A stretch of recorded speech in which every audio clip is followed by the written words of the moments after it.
যামবি বলেন সুবহানাল্লাহ। সুবহানাল্লাহ। যে ব্যক্তি ঈমানের সাথে সওয়াবের উদ্দেশ্যে তারাবির নামাজগুলো পড়বে তার অতীতের সব গুনাহ আল্লাহ মাফ করে দিবেন। সুবহানাল্লাহ। আরো জোরে বলেন সুবহানাল্লাহ।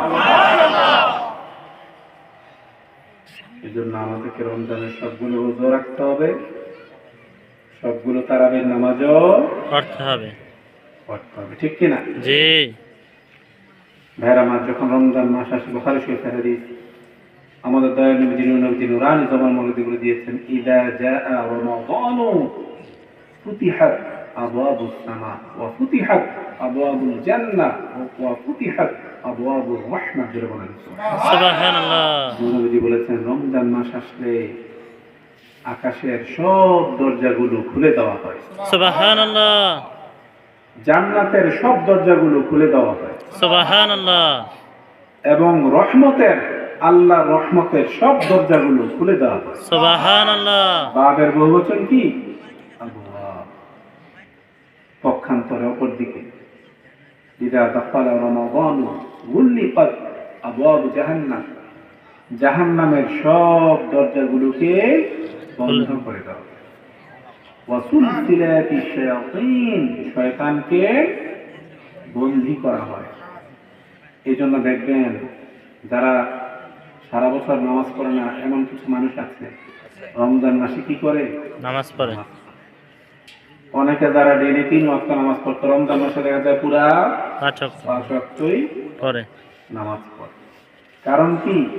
রমজানের মধ্যে শয়তানকে যে বন্দী করা হয়, সেই জন্য তার শক্তি কমে যায়। সাহাবারা বলল, ইয়া রাসূলুল্লাহ, শয়তানকে বন্দী করা হয়, তারপরেও তো কিছু কিছু মানুষ কি করে? খারাপ কাজ করে। অনেক ব্যবসায়ীরা কি করে? দ্রব্যমূল্য বাড়িয়ে দেয়। এটা ভালো না খারাপ? খারাপ। সাহাবা কেরাম বলে, ইয়া রাসূলুল্লাহ, তারপরেও তো কিছু কিছু খারাপ কাজ করে। নবীজি বললেন, শয়তান চোখ দিয়ে ইশারা দিয়ে মানুষকে খারাপ কাজ করার জন্য বলেন নাউযুবিল্লাহ। কিন্তু জেনারেলি মানুষ শয়তানকে বন্দী করা হয় দেখে মানুষের মধ্যে ইবাদতের স্পিরিট রমজান মাসে বৃদ্ধি পায়, বেশি থাকে, ইবাদতের ফ্লো বেশি থাকে। সুবহানাল্লাহ। তো ভাই আমার, এই রমজান মাসটা এমন একটা মাস, দয়াল নবী নুরানি জবান মধ্যে বলে দিয়েছেন, ওয়া হুয়া শাহরুস সবর ওয়া সবরু সাওয়াবুল জান্নাহ ওয়া শাহরুল মুআসারা ওয়া শাহরু ইউযহাদু ফীহি রিজকুল মুমিন। বলেন সুবহানাল্লাহ। সুবহানাল্লাহ। মান ফাত্তারা ফীহি সাইমান কানা লাহু মাগফিরাতান লিযুনুবিহি ওয়া ইতকা রাকাবাতিহি মিনান নার ওয়া কানা লাহু মিথলু আজরি। বলেন সুবহানাল্লাহ। নবীজি বলেছেন, এই রমজান মাসটা এমন একটা মাস, ওয়া হুয়া শাহরুস সবর ওয়া সবরু সাওয়াবুল জান্নাহ, এটা হলো সবরের মাস। কিসের মাস? সবরের মাস। Month of patience. কিসের মাস? সবরের মাস। সারাদিন যে আপনি রোজা রাখবেন, না খেয়ে থাকবেন, কিছু না পান করে থাকবেন, এটার মধ্যে সবরের দরকার আছে কি? আছে। এই জন্য দয়ানবীজি কি বলেছেন, এটা হলো সবরের মাস। সুবহানাল্লাহ। আর আপনি যদি সবর করে 29 দিন বা 30 দিন রোজা রাখবেন, এই যে সবরটা আপনি করবেন, এর ওয়া সবরু সাওয়াবুল জান্নাহ, আর এর বিনিময় হলো জান্নাত। সুবহানাল্লাহ। এরপর দয়ানবীজি কি বলেছেন? ওয়া হুয়া শাহরুল মুআসাআ, এটা হলো কিসের মাস? হারমোনি, সম্প্রীতির মাস। মান্ত হারমোনি, এক মুসলমান আর এক মুসলমানের মধ্যে সম্প্রীতি, ভালোবাসার মাস। বলেন সুবহানাল্লাহ।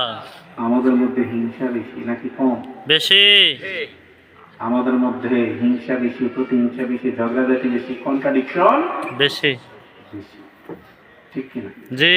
এই রমজান মাসটা হলো সম্প্রীতির মাস। এরপর নবীজি বলেছেন, এই রমজান মাসে ওয়া হুয়া শাহরুন ইউযহাদু ফীহি রিজকুল মুমিন, এই রমজান মাসে আল্লাহ পাক মুমিনদের রিজিক অফুরন্ত বাড়িয়ে দেয়। সুবহানাল্লাহ। হিসাব বাড়িয়ে দেয়। সুবহানাল্লাহ। সুবহানাল্লাহ। এরপর নবীজি আরো বলে দিচ্ছেন, মান ফাত্তারা ফীহি সাইমান কানা লাহু মাগফিরাতান লিযুনুবিহি, এই রমজান মাসে যারা কোন রোজাদারকে ইফতার করাবে, সম অর্থ কি? রোজা। যে সমের বহুবচন হলো সিয়াম, আর যে ব্যক্তি রোজা রাখে সে হলো সাইম, রোজাদার। ইসমে ফাইল। তো দয়ানবজি বলেছেন যে ব্যক্তি রমজান মাসে কোনো রোজাদার ইফতার করাবে